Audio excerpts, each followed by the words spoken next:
ધારી police station ખાતે તારીખ 11/6/2026 રોજ સાંજના આશરે 5 વાગ્યાની 5 વાગે ધારીના વિકરયાપરામાં ફરિયાદી અરવિંદભાઈ સંજુભાઈ ભુવાની વાડીમાં જે 5 આરોપીઓ છે, જેમના નામ છે સાગરભાઈ બટુભાઈ સરવૈયા, વિશાલભાઈ હરેશભાઈ ડાભી, જગદીશભાઈ મંગળુભાઈ બારૈયા તથા 2 કાયદાના સંઘર્ષમાં આવેલા બાળ કિશોરો એમની વાડીમાં જે અવળું આવેલું છે તે નાહવા માટે પડ્યા હતા. અને જ્યારે ફરિયાદી અરવિંદ સમજુભાઈ ભુવા ત્યાં આવી જતા અને એમને નાહવા માટેની ના પાડતા, ત્યારે જે આરોપીઓ છે એમને ગાળો આપી અને ત્યારબાદ તેમણે ગેરકાયદેસર મંડળી રચી અને આ જે ફરિયાદી છે અરવિંદભાઈ સમજુભાઈ ભુવા એમને લોખંડના પાઇપ વડે માર મારેલો છે અને જે ફરિયાદી છે એમને ગંભીર માથામાં ઇન્જરી થયેલી છે.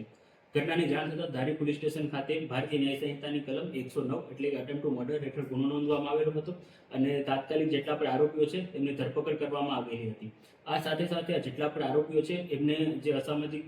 તત્વો છે એનામાં એમના દ્વારા કોઈ પણ જગ્યાએ ઇલીગલ કન્સ્ટ્રક્શન કરવામાં આવેલું હોય અથવા એમના દ્વારા ગેરકાયદેસર વીજ જોડાણ આવેલું હોય અથવા કોઈ પણ બીજી પ્રવૃત્તિ થઈ રહી હોય એની પણ બધી એંગલથી તપાસ કરવામાં આવી રહી છે. અને સાથે સાથે એમને અરેસ્ટ થઈ ગયેલા છે અને એના છૂટે આના પશ્ચાત એમના સામે પાસા અને તડીપાર એવી કાર્યવાહી કરવા માટેની પણ નોંધ રાખવામાં આવેલી છે.